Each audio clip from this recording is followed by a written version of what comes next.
하나님이 부르신 사람이라는 제목으로 말씀을 약속으로 받도록 하겠습니다.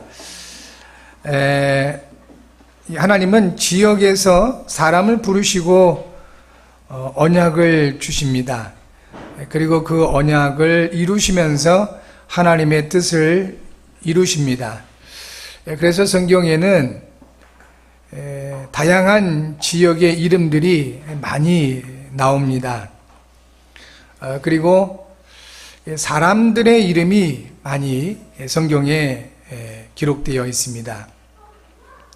예를 들어 갈대아 우르라는 지역에 살고 있었던 아브라함을 하나님이 부르셨습니다. 그리고 아브라함에게 언약을 주셨습니다. 그 언약은 모든 부분에 이루어졌습니다.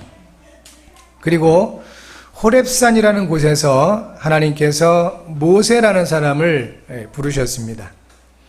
그리고 그 모세에게 이스라엘 백성을 애굽에서 이끌어내라 라는 그 말씀을 주셨습니다. 모세가 하나님께 내가 누구간데 바로에게 가며 이스라엘 백성을 애굽에서 이끌어낼 수 있겠습니까? 그렇게 질문을 합니다. 그럴 수밖에 없었던 것이 나이 80세 그 건강하고 활력 있었던 그 젊은 날에는 뭔가를 해보려고 했는데 안 됐습니다. 오히려 모세가 뭐 이렇게 해보려고 했을 때 그것이 문제가 돼서 저 미디안 광야로 도망갈 수밖에 없는 그런 입장이 되었던 거죠. 이제 모든 인생 이제 마무리할 단계에 와서 있는데 하나님이 그 모세를 부르신 겁니다. 그 모세를 부르신 현장이 호렙산입니다. 호렙산에서 뭐 했냐면 자기 양떼들도 아니고 자기 장인 이드로의 그 양떼를 치고 있었던 겁니다. 그러니까 자기 재산도 하나 없고 자기 거 하나도 없었던 그런 모세를 하나님께서 부르시는데 모세 입장에서 보면 너무 터무니없는 그 말씀을 하시는 겁니다. 그 당시 최대 강대국 애굽에 가서 노예되고 있었던 그 이스라엘 백성들을 이끌어내라는 것입니다. 그러니 하나님께 이 질문을 할 수밖에 없는 것입니다.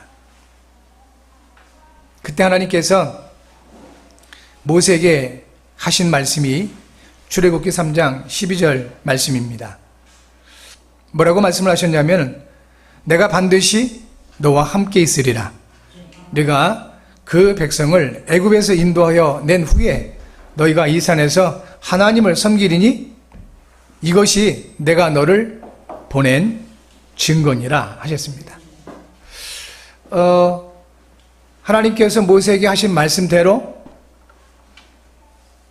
불가능하게 할 것 같았던 이 모세가 그 사역을 감당하게 됩니다. 실상 모세의 능력이 아니었죠. 모세를 부르시고 모세에게 언약을 주신 하나님의 능력이었습니다. 반드시 함께 하신다고 했습니다.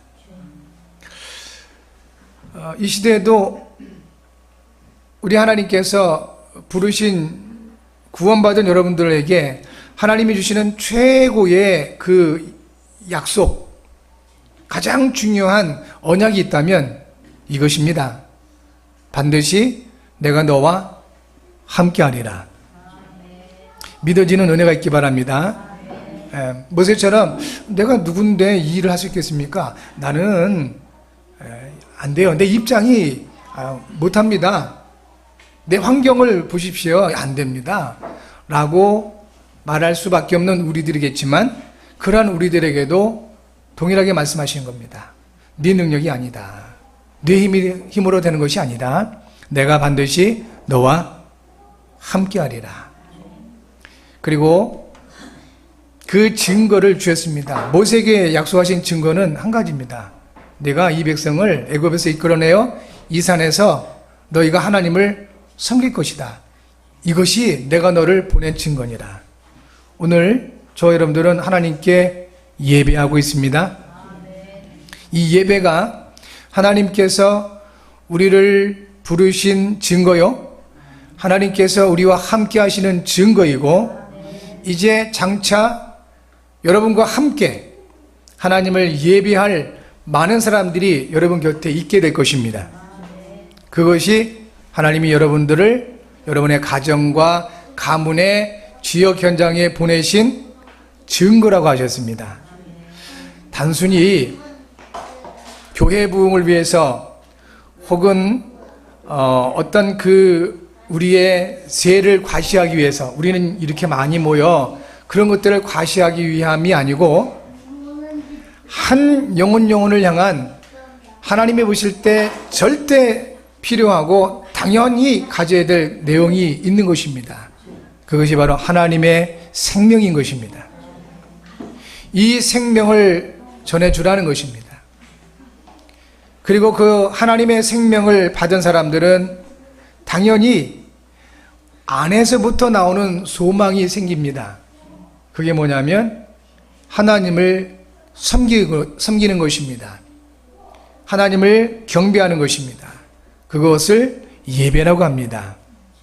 그래서 이 예배는 단순한 종교 행위가 아니고 살아 역사하시는 하나님을 섬기는 우리의 가장 아름다운 모습인 것입니다.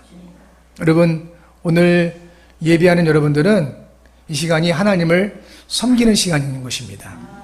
그러니 하나님께서 보실 때 얼마나 소중하게 보시겠습니까? 그래서 예수님 말씀하신 겁니다. 요한복음 4장 23절 24절에 수많은 사람들이 이 땅에 살아가고 있고 나름대로 삶의 의미를 가지고 삶의 가치를 찾아서 잘 살아보려고 많이 애를 쓰고 있는 것입니다. 그러한 수많은 사람들 향하여 예수께서 말씀하시기를 하나님은 예배하는 자들을 찾으신다. 열심히 있는 사람들 말고요, 착한 사람들 말고, 실력 있는 사람들 말고 하나님께서 찾으시는 사람들은 따로 있다라고 말씀하신 겁니다. 예배하는 자들을 찾으신다. 그러므로 예배하는 자가 영과 진리로 예배할지니라 하셨습니다. 여러분에게 먼저 우리 하나님께서 주시는 은혜를 따라 그 권세로 축복하고 또 축하하는 것은 여러분들은 하나님이 찾으시는 사람들이 되었습니다. 우리 예수님께서 찾으시는 사람들이 된 것입니다. 예배하는 분들이니까요. 영과 진리로 예배함으로 하나님께 무한한 영광과 찬송을 돌려드리는 여러분 모두가 되어지기 바랍니다. 이렇게 하나님께 영광과 찬송이 되어지는 삶을 살 때 빌립보서 4장 19절에서 약속하신 대로 나의 하나님이 그리스도 예수 안에서 영광 가운데 그 풍성한 대로 너희 모든 쓸 것을 채우시리라 하셨습니다.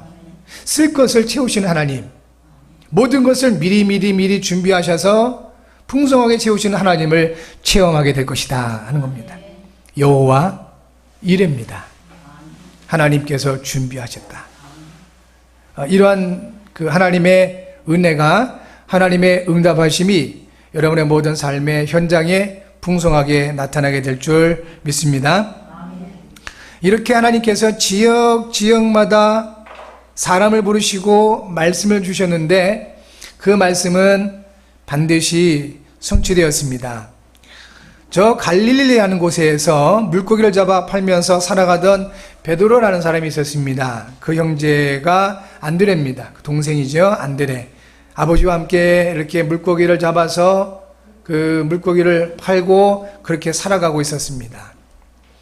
그러한 베드로와 형제 안드레에게 예수님께서 찾아가셨습니다. 찾아가셔서 하신 말씀이 나를 따라오너라, 내가 너희를 사람을 낚는 어부가 되게 하리라 하셨습니다. 그런데 이 베드로와 안드레 아무 조건도 없이 아무 이유도 없이 그 예수님의 말씀을 따라갔다 했습니다. 상식적으로 생각해 보면 이게 이해가 안 되는 부분이지요. 아니 지금 열심히 먹고 살기 위해서 일을 하고 있는데 예수님이 뜬금없이 오셔서 부르신 겁니다. 하시는 말씀이 맞는 말도 아니에요. 나를 따라오너라 내가 너희를 사람을 낚는 어부가 되게 하리라 이러십니다. 혹시 나를 따라오너라 내가 그러면 너희 살 길은 뭐 걱정하지 않게 해줄게. 나를 따라와봐 그러면 사업의 문을 열어줄게. 그러면 좋습니다 하고 이렇게 따라 나설 수 있었겠지만 터무니없이 사람을 낚는 어부가 되게 하리라 하셨습니다. 그런데 베드로가 그리고 그 형제 안드레가 아무 조건 없이 그 예수님의 말씀을 따라 나섭니다. 아브라함이 그랬습니다. 창세기 12장 4절 보니까 하나님께서 아브라함에게 너는 본토 친척 아비 집을 떠나 내가 네게 보여줄 땅으로 가라 하셨는데 그리고 몇 가지 약속을 하십니다. 창세기 12장 4절에서는 이렇게 말씀하시죠. 아브라함이 여호와의 말씀을 따라갔고 그렇습니다. 모세가 하나님의 말씀을 따라갔습니다. 그랬듯이 이 베드로가 그리고 안드레가 예수님의 말씀을 따라간 것입니다. 이 한 시대를 살아가고 있는 저와 여러분들도 그렇게 우리를 찾아오셔서 우리에게 주시는 하나님의 말씀을 따라가시는 은혜의 사람들이 된 것입니다. 하나님은 이 시대에도 동일하게 각자의 현장에서 사람을 부르시고 말씀을 주십니다. 어떨 때는 우리의 생각과 안 맞아요. 우리가 배웠던 거하고 전혀 맞지가 않습니다. 그리고 내가 원하는 부분하고 전혀 안 맞을 수도 있습니다.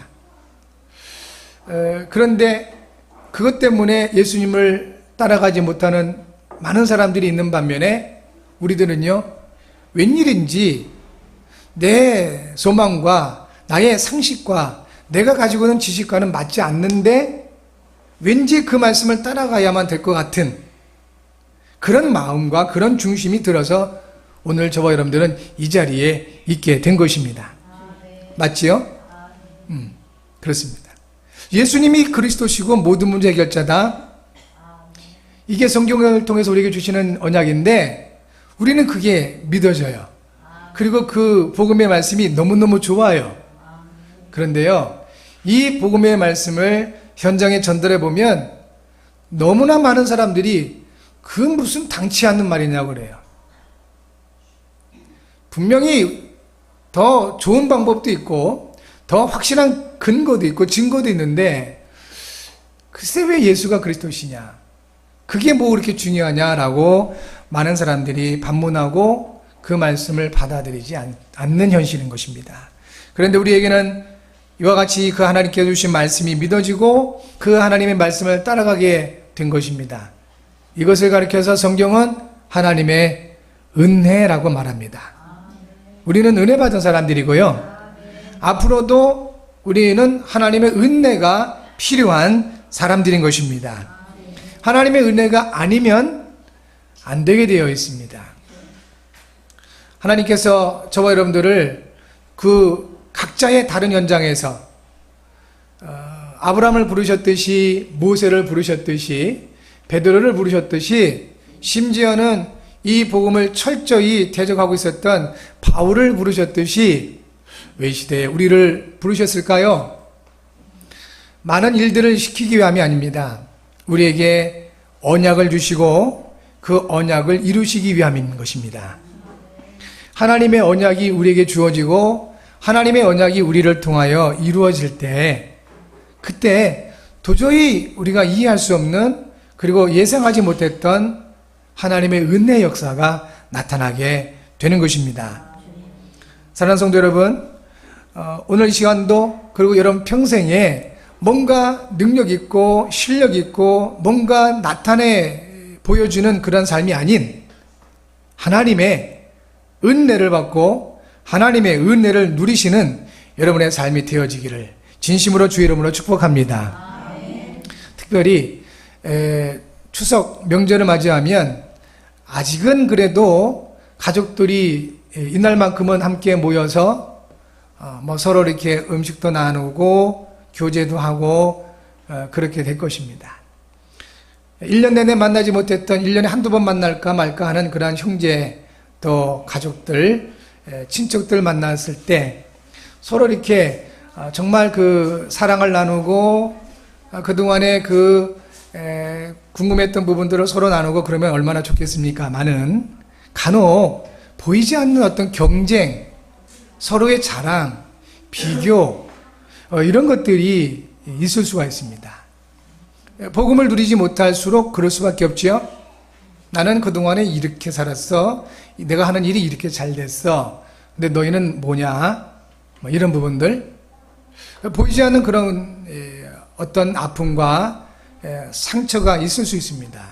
성도 여러분, 그래서 복음 가진 저 여러분, 또 하나님의 자녀된 저 여러분들은 그럴수록 정말로 중요한 가정과 가문을 두고 그동안에 기도하고 있었던 많은 귀한 영혼들을 두고 하나님의 말씀 앞에 서시기 바랍니다. 하나님께서 우리에게 그래서 이 말씀을 주시는 겁니다. 어떤 사람들을 하나님께서 원하십니까? 예배하는 자들. 왜 하나님께서 우리를 부르셨습니까? 하나님의 언약을 두시고 그 언약을 성취하시기 위해서.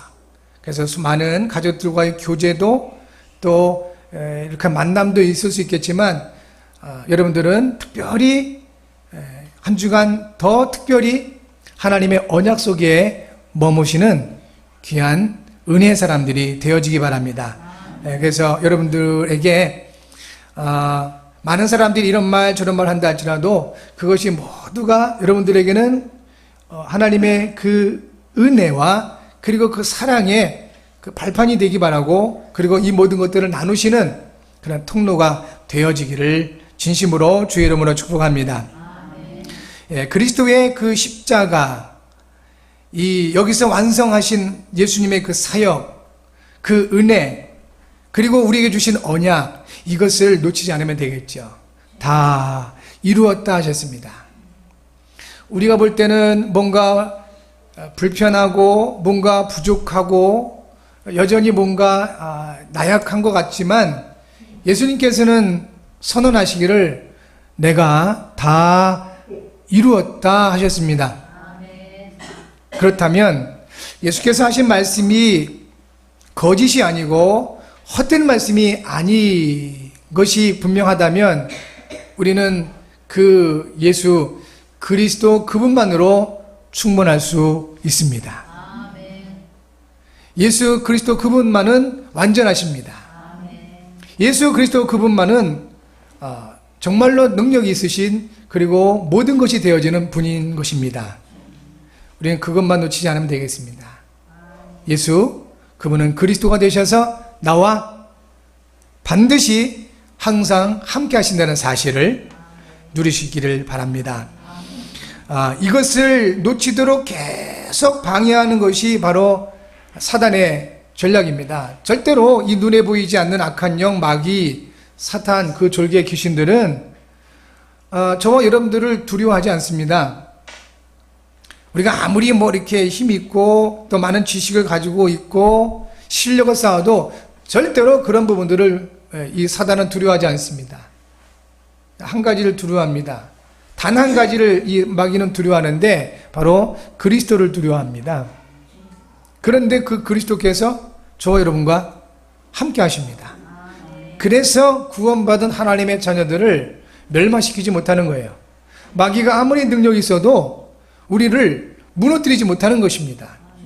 왜냐하면 우리는 연약해도 우리 안에 함께 하시는 그리스도는 전능하신 하나님이시기 때문에 그렇습니다. 우리는 부족함이 많아도 우리와 함께 하신 그리스도는 완전하신 하나님 되시기 때문에 사단은 우리를 무너뜨릴 수도 없고 멸망시킬 수도 없는 것입니다. 그러니까 나를 두려워하는 것이 아니라 내 안에 함께 하신 그분을 두려워하는 겁니다. 그러니까요, 여러 가지 그 사건을 만났을 때, 다양한 사람들을 만났을 때 이 한 가지 놓치면 우리는 사단의 타겟이 되는 겁니다. 그리고 마귀의 타겟이 되면 이겨낼 재간이 없잖아요, 우리는. 그리스도를 놓치고 나면. 그런데 아무리 마귀가 우리를 타겟 삼아서 공격한다 할지라도 그리스도께서 나와 함께 계신다는 사실을 놓치지 않는다면 마귀는 절대로 우리를 공격할 수도 없고 무너뜨리게 할 수도 없다는 사실인 것입니다. 그래서 마귀가 다른 전략을 씁니다. 속입니다. 자꾸 속여요. 은근히 화를 나게 만들고, 은근히 짜증나게 만들고, 은근히 이렇게 상처받게 만듭니다. 그래서 사람을 보면서 비교하지 말자 이겁니다. 하나님을 바라보시자. 사람 바라보지 마시고 사람의 말에 귀를 기울이시지 말고 하나님 바라보시고 하나님의 말씀에 귀를 기울이시는 저 여러분 되시면 됩니다. 그러면 이제 마귀가 우리를 무너뜨릴 수 없기 때문에 속이는데 그 속이는 것까지도 차단되는 것입니다. 그때 하나님의 일이 일어납니다. 마귀의 역사가 완전히 결박되어지고 도대체 이건 안 되는구나. 이제 마귀가 여러분들을 포기할 때 그때 놀라운 일들이 일어납니다. 그때 여러분이 지금까지 기도했던 많은 영혼들이 여러분을 통하여 복음을 받게 되고 구원을 받게 됩니다. 그러니까 우리가 예수 믿어야 돼, 교회 다녀야 돼, 이게 중요한 게 아닌 것입니다. 그 영혼들로 하여금 예수님을 믿지 못하도록 방해하고 공격하는 그 영이 있습니다. 교회를 대적하고 교회를 핍박하는 그렇게 만드는 악한 영이 있다니까요. 그 악한 영을 물리쳐야 되는 겁니다. 불신자들은 물리칠 힘이 없잖아요. 그 힘은 우리에게 있는 것입니다. 여러분에게 있습니다. 그래서 계속 그 영혼들을 위해서 기도할 때 이 악한 영이 결박되어지고 떠나가게 되는 것이죠. 그때 이제 하나님의 일이 일어난다는 것입니다. 그래서 이거를 어떤 분이 이렇게 표현했습니다. 예수 믿고 구원받은 사람들을 마포거사다 그랬어요. 뭔 마포거사야, 무슨 승려냐? 그렇게 생각을 했는데 해석을 하기를 마귀가 포기한 거룩한 사람. 그래서 그럴듯했습니다. 여러분들은 마포거사입니다. 마귀가 포기한 거룩한 하나님의 사람들이 된 것입니다. 예. 속지 마시기 바랍니다. 속지만 않으면 돼요. 그러면 틀림없이 하나님의 역사하심이 있게 되고요. 하나님이 부르신 이 부르심의 중요한 그 은혜, 하나님의 계획, 그 축복이 나타나게 되는 것입니다. 예수님의 그리스도를 믿고 영접한 사람은 하나님이 부르신 사람입니다. 하나님이 부르신 사람이 누려야 할 축복과 미션이 있습니다. 그것이 무엇일까요? 오늘 그 마태복음 9장 말씀을 가지고 이 부분을 찾아서 일주일 동안은 정말로 좀 깊이 누리시는 은혜가 있기 바랍니다. 자, 하나님이 부르셨던 나의 현장의 축복을 누려야 되겠습니다. 이것이 하나님이 부르신 저와 여러분들이 첫 번째 누려야 할 축복입니다. 하나님이 부르셨던 나의 현장의 축복. 이게 무슨 의미입니까? 우리가 살아가고 있었던 그 과거의 현장, 하나님이 나를 부르신 그 현장은 아마 다양할 것입니다. 저는 참 가난한 그 현장, 그리고 많은 열등감과 상처의 그 현장에서 부르심을 받았습니다. 그래서 예수님을 믿고 난 이후에도 얼마나 많은 이 갈등, 그 열등감 때문에, 상처 때문에 많은 어려움을 겪었습니다. 아마도 어떤 분들은 가정이 파괴되고 육신의 그 건강이 무너진 그런 현장에서 인간관계의 그 수많은 고통의 현장에서 이렇게 부르셨을 것입니다. 단순히 어떤 그 지역 현장도 중요하지만 그 나름대로의 어떤 그 환경 현장도 중요하죠. 이와 같은 모든 것들을 보면서 하나님의 주권을 우리는 바라볼 수가 있어야 되는 것입니다. 하나님의 주권 속에서 모든 것은 응답과 축복의 발판이 되는 것입니다. 부르심의 현장은 다 다를 수 있습니다.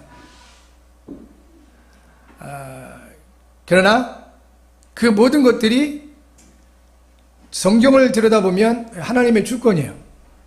나는 왜 하필이면 이런 가정에 태어나서, 나는 왜 이 나라에 태어나서 이런 그 어려움을 겪을 수밖에 없을까? 하필이면 왜 나만 이런 어려움을 겪는가라고 생각하기 쉬운데, 하나님의 말씀을 받고 그 하나님의 은혜 속에 들어가 보면 이것이 하나님의 은혜였구나, 이것이 하나님의 주권이었었구나 라고 보여지는 것입니다. 제가 과거에 저의 인간성을 들여다보면 저는 그 거들먹거리기 좋아하는 그런 인간성인 것 같아요. 자랑하기 좋아하고 칭찬받기 좋아하고 놀기 좋아하고 뭐 이런 그 인간성이에요. 그러다 보니까 내가 만약에 그 부유한 가정에서 건강한 그 몸을 가지고 그리고 많은 내가 원하던 그 지식이나 또 내가 원하는 그런 현장으로 그런 직업이나 이런 것을 갖게 되었으면 과연 내가 예수 믿었을까? 저는 100%입니다. 안 믿었을 겁니다. 그래서 하나님은 저에게 그러한 모든 것들도 복이 하나지만 하나님이 우리에게 주실 최고의 그 축복, 구원의 축복을 주시기 위하여 저에게 가난의 그 현장을 허락하시고 또 상처의 현장을 허락하셨음이 보여지더라 하는 것입니다. 여러분, 보여지는 은혜가 있기 바랍니다. 예수님께서 이 마태라는 사람은 누가복음 5장 27절에서는 또 마가복음 2장 1절에서는 이 사람 이름을 레위라고 기록을 하고 있습니다. 이스라엘 백성들은 이름을 여러 가지 썼다고 그래요. 그러니까 뭐 별 중요한 문제가 아니고요. 이 사람이 세리였었어요. 그런데 그 당시 이스라엘은 로마의 식민지, 속국이었단 말입니다. 그런 상황에 세리는 세금 걷는 사람이잖아요. 지금도 세금 걷는 분들을 그렇게 좋아하지 않습니다. 근데 이때는 어떤 그 비리가 있었냐면 로마 정부에서 이 지역에서 일정 금액을 정해줘요. 요만큼 세금 걷어라. 그러면 이 세관원들이 한 3배, 4배를 더 걷어들여요. 그리고 그 정해진 금액을 로마 정부에 주고 나머지는 자기가 다 갖는 거예요. 그러니 이스라엘 백성들 입장에서 보면 매국노지요. 동족의 피를 빨아먹는 아주 그 나쁜 사람들이죠. 이런 사람을 예수님께서 제자로 부르신 겁니다. 그 마태도 역시 마찬가지예요. 나를 따라오라 했는데 그 말씀을 따랐다 했어요. 일어나 따르니라 했어요. 얼마나 돈을 많이 이렇게 착복을 했냐면 누가복음 5장 32절을 보니까 그러니까 이 누가복음 5장 27절 이하에 보니까요. 자기 집에 모셔다 드리고 큰 잔치를 했대요. 그 재산이 엄청 많았던 거죠. 그리고 주변에 있는 많은 사람들을 불러서 잔치를 하는 겁니다. 거기에 초청받았던 바리새인, 이 사람들은 소위 말하는 정통 유대인들이에요. 율법에 아주 이렇게 이 전문가들이고요.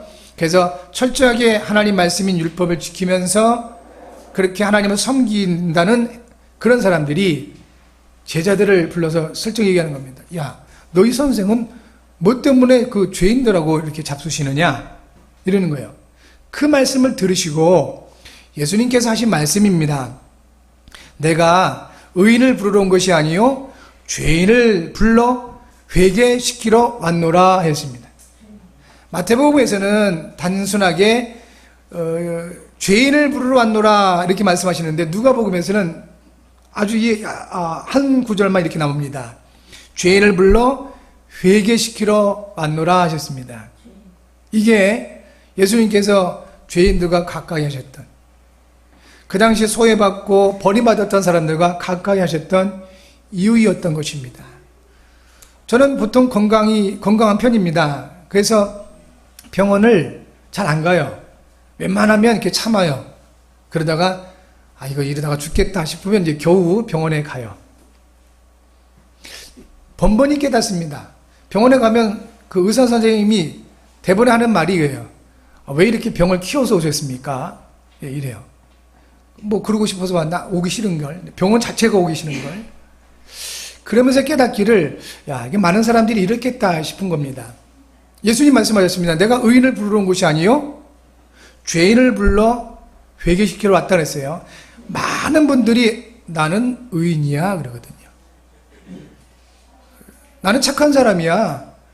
제가 만난 어르신들 가운데 거의 90% 사람들이 그런 얘기해요. 병원 전도할 때 이렇게 보면 그런 고백들 해요. 나는 평생에 한 사람에게도 해코지 아니하고 피해를 주지 않았다고 그래요. 저는 처음에 그런 줄 알았습니다. 근데 많은 현장을 보니까 그렇게 고백하는 분들일수록 보니까 많은 분들에게 상처 줬더만 그래요. 그러니까 이게 착각이에요. 자기 생각이라는 거죠. 그러다 보니 복음이 필요 없는 것입니다. 나는 의로운데, 나는 착한 사람인데, 이런 거예요. 그런데 어떤 사람들이 그 하나님을 찾고 예수님을 이렇게 믿겠습니까? 아, 내가 죄인이구나. 내가 병들었구나. 그런 사람이 의사를 찾듯이, 아, 내가 죄인이구나. 내가 지금 이렇게 계속 우리 집안에 내 개인에게 이렇게 저주와 재앙이 끊임없이 나타나는 것이 이게 죄 때문이구나. 이게 영적 문제구나. 라고 발견한 사람은 예수님을 찾게 되어 있습니다.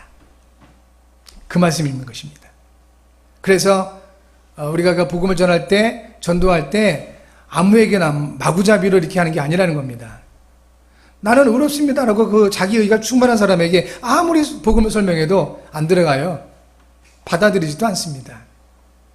왜 그렇게 됐을까요? 왜 그렇게 자기 착각을 하고 있을까요? 그게 이제 영적인 배경이 있는 것입니다. 사단이 속이는 것이거든요. 그래서 우리는 기도하는 것입니다. 성경이 이렇게 말씀합니다. 모든 사람이 죄를 범하였음에 하나님의 영광에 이르지 못한다. 하나님은 사람들을 보실 때 단 한 사람도 예외 없이 죄인이요. 죄를 가지고 있습니다. 왜 그럴까요? 아담의 후손이기 때문에. 설령 막 이렇게 행위의 죄는 없다 할지라도 막 태어난 아기들이 무슨 죄가 있겠습니까? 그러잖아요. 그런데 그 아이도 죄인이요. 왜 그럴까요? 아담의 후손이란 말입니다. 행위의 죄는 없다 할지라도 그 아이에게는 영혼의 죄가 있는 것입니다. 예수님 말씀하신 건 그거예요. 영적 존재다 이겁니다. 이런 그 비밀을 모르니까 예수님을 배척하게 되는 것입니다. 그 당시에 학자였던, 그 당시에 종교인이었던 바리새인들이 그랬던 것입니다. 저 여러분들은 이와 같은 현실을 보면서 또 이와 같은 하나님의 말씀을 통해서 나의 현장, 그게 막 의로운 현장이고 세상적으로 축복의 현장이고 그랬으면 아마 여러분 이 자리에 없었겠죠. 그 현장을 통하여 내가 안 되는 거구나, 내게 하나님의 은혜가 필요한 것이구나 라고 깨달았기 때문에 이 자리에 하나님을 섬기는 이 자리에 있는 줄 믿는 것입니다. 이게 축복입니다. 그러면 여러분 과거의 그 현장처럼 똑같은 현장에 머물러 있는 사람이 너무 많아요. 어떻게 하면 이 현장에서 이게 벗어날까?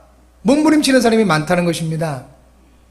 그래서 그 현장, 그 영혼들을 바라보면서 여러분의 그 겪었던 그 과거 현장은 모든 것이 축복의 발판이다 라는 사실을 보셔야만 된다는 것입니다. 두 번째, 하나님이 부르셨던 나의 업, 직업이죠. 마태는 세리, 세관원이었습니다. 지탄받는, 비난받는, 그리고 좋게 여김을 받지 않는 그러한 직업이었습니다. 그런데요, 우리에게 주어진 그 모든 업은, 사람들에게 인정받든 인정받지 않든 그 모든 업은 축복을 누리는 그러한 통로가 된다 하는 것입니다. 여러분, 하나님께서 주시는 그 기능입니다. 달란트라고 그러죠. 누구에게나 있습니다. 그 어떤 사람은 나는 저걸 하고 싶은데 일생 동안 그걸 못하고 그냥 소망으로 남는 사람이 대부분이에요. 근데 어떤 사람들은 자기가 좋아하는 그 부분이 내게 이런 모습이 있는 줄 몰랐다. 근데 이 일이 너무 재밌다.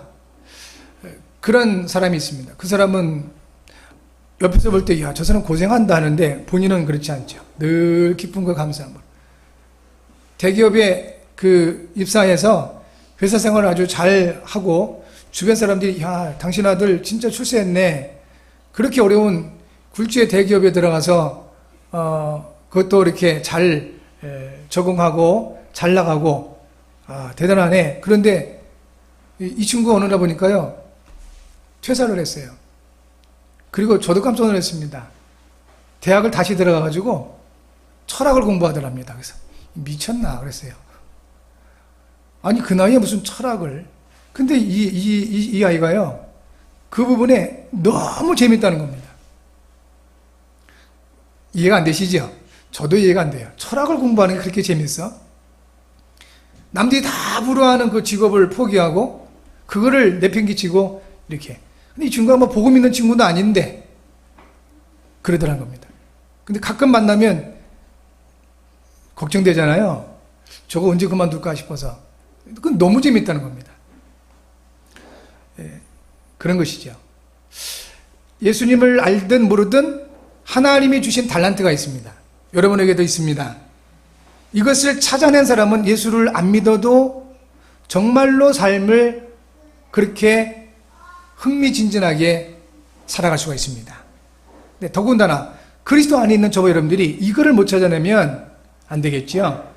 그래서 우리가 하나님 말씀 속에 들어가 있는 겁니다. 하나님 말씀 앞에 서는 것입니다. 그럼 틀림없이 하나님은 우리에게 하나님 주신 달란트를 찾게 하시는 겁니다.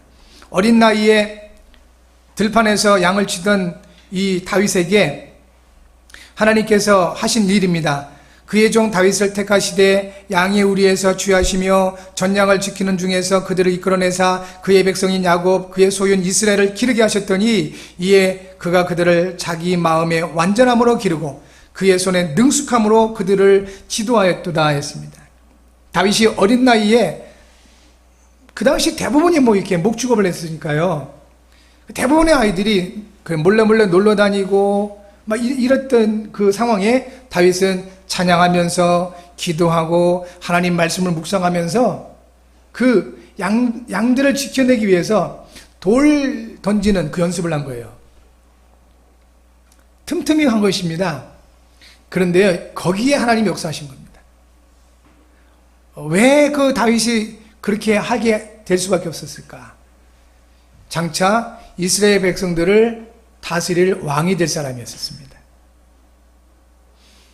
그 다윗이 틈틈이 갈고 연마했던 그 기능, 돌 던지는 그 기능, 그것이 이스라엘이 위기 맞았을 때, 전쟁 나서 위기 맞았을 때 골리앗을 물리치는 도구가 될 줄 누가 알았겠습니까? 여러분, 우리가 지금 나이에 상관없을 것 같습니다. 어린아이들은 더 중요하고 연세가 많아져서 모세처럼 이제 인생 끝났다라고 생각하실 분들도 상관없을 것은 평상시 하나님이 주신 그 달란트가 있습니다. 그것을 찾으셔서 편안하게 누리시면 되겠습니다. 하나님이 주신 것을 누리면 전혀 힘들지 않은 것이 빌립보서 2장 13절에 이렇게 말씀합니다. 너희 안에서 행하시는 이는 하나님이시다. 우리 안에 소원을 두고 행하신다고 하셨습니다. 이것 좀 하고 싶다. 제가 지금 미리 우리 아이들에게 얘기해 놓고 있습니다. 아빠가 늙으면, 그래서 이제 은퇴하면 아빠는 조그만 화실을 하나 만들어주라. 저는 그림을 그리고 싶어요. 화실을 좀 만들어주라. 미리 좀 얘기해 놓고 있습니다. 그래서 그 복음 그 그림을 가지고 나름대로 전도하면서 이렇게 살고 싶은 소망이 있어요. 그러니까 여러분 평상시 하나님이 주신 달란트 그걸 가지고 이렇게 축복을 누리는 통로 삼으시기 바라고, 그리고 그 업을 통하여 우리 후손들에게도 이 하나님이 주시는 복을 축복을 전달하는 통로가 되어지기를 바랍니다. 비교할 게 아니잖아요. 각자에게 주신 달란트가 다 다른데요. 비교하니까 문제가 오는 거예요. 경쟁하니까 문제가 되는 것입니다. 하나님 앞에 서서 내게 주신, 하나님이 나에게 주신 것을 찾아서 그것을 누리시면 되겠습니다. 행복하게 될 것입니다. 행복한 하나님의 자녀들 되셔야 됩니다. 마지막 세 번째, 하나님이 부르신 사람의 미션은 한 가지입니다. 그게 뭘까요? 오늘 성경 말씀에 예수께서 마태를 부르시고 한 가지 말씀하셨습니다. 나를 따르라 하시니 마태가 미션을 수행했습니다. 그게 뭐죠? 일어나 따르니라. 말씀 따라가는 것입니다. 예수님의 말씀이 육신에 오신 그리스도이십니다. 말씀을 따라가는 미션을 위해서 하나님이 우리를 부르시되 원하셔서 부르신 것입니다. 그리고 우리에게 사명, 미션을 주셨습니다. 그게 힘들고 어려운 것이 아니라 쉽고 너무나 편안한 겁니다. 하나님의 말씀을 따라가는 것입니다. 이번 한 주간 하나님께서 우리에게 하시는 그 말씀이 있습니다. 내가 반드시 너와 함께 할 것이다 말씀하셨습니다. 비교하지 말고 우리 가족들, 친척들 만났을 때 서로 이렇게 보이지 않게 경쟁하지 말고 상처 주고받지 말고 하나님의 은혜를 나누라. 하나님의 생명을 나누고 사랑을 나누라 말씀을 하신 겁니다. 그것을 위해서 한 가지 하나님의 주권을 인정하고 하나님의 말씀을 따라가자 하는 것입니다. 말씀을 묵상하는 좋은 습관, 작은 습관, 그리고 이 편안한 그러한 습관을 가지시고 한 주간 승리하게 되실 줄 믿습니다. 주간 기도 제목 함께 합니다.